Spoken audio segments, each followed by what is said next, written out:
হঠাৎ করে দুপুরের দিকে আকাশটি মেঘলা হয়ে আসে। সেই থেকে আকাশ ভেঙে নামছিল অঝোর ধারায় বৃষ্টি। চট্টগ্রামের একটি ব্যস্ত শিল্প এলাকায় তখন দুপুরের লাঞ্চের সময়। কিছুক্ষণ টানা বৃষ্টিতেই রাস্তার উপর জমে গেছে প্রায় হাঁটু সমান পানি। এই দিকে লাঞ্চ করে আবার অফিসে যেতে হবে, কিন্তু রাস্তার জলাবদ্ধতার কারণে পুরো রাস্তা জুড়ে তখন তীব্র যানজট। গাড়িগুলো যেন ধীরগতিতে সামনের দিকে এগিয়ে যাচ্ছে। সিএনজি, মোটরসাইকেল এবং রিকশাগুলো কোনো মতে পানির ঢেউয়ে ঢেউয়ে পথ চলার চেষ্টা করছে। এর মধ্যেই একটি মোটরসাইকেল আরোহী তার বাইকটি নিয়ে খুব সাবধানে পানির মধ্য দিয়ে ব্যালেন্স রেখে পার হওয়ার আপ্রাণ চেষ্টা করছে। মানুষের দুর্ভোগ সেই মুহূর্তে আমার গাড়িটির পাশ দিয়ে যাওয়া একটি সিএনজি এবং কিছু মানুষের কথা আমার কানে এলো। একজন অন্যজনকে কিছুটা উপহাসের সুরে বলছিল, এটা হলো উন্নয়নের জোয়ার। কথাটা শুনে আমার হাসি আর ধরে রাখতে পারলাম না, তবে সেই হাসির পিছনে ছিল এক বুক দীর্ঘশ্বাস।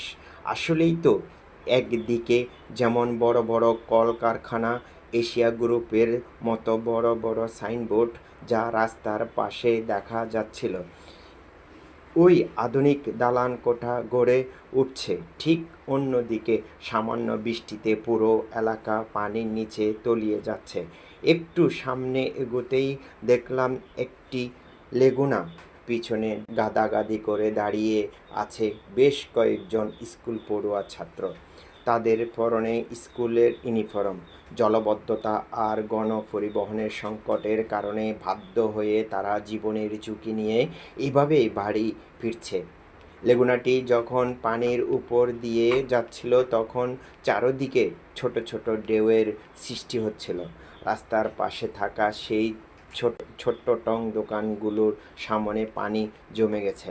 দোকানদার নিরুপায় হয়ে দোকানের ভিতরে দাঁড়িয়ে আছেন, আর ক্রেতারা পানির কারণে দোকানে যেতে পারছে না।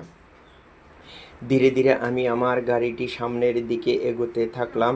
জলাবদ্ধতা, এই চেনা দুর্ভোগ আর মানুষের উন্নয়নের জোয়ার নামক প্রকৃতি উন্নয়ন হয়তো তখনই হবে যখন আধুনিকতার পাশাপাশি সাধারণ মানুষের এই মৌলিক দুর্ভোগগুলোর স্থায়ী সমাধান মিলবে।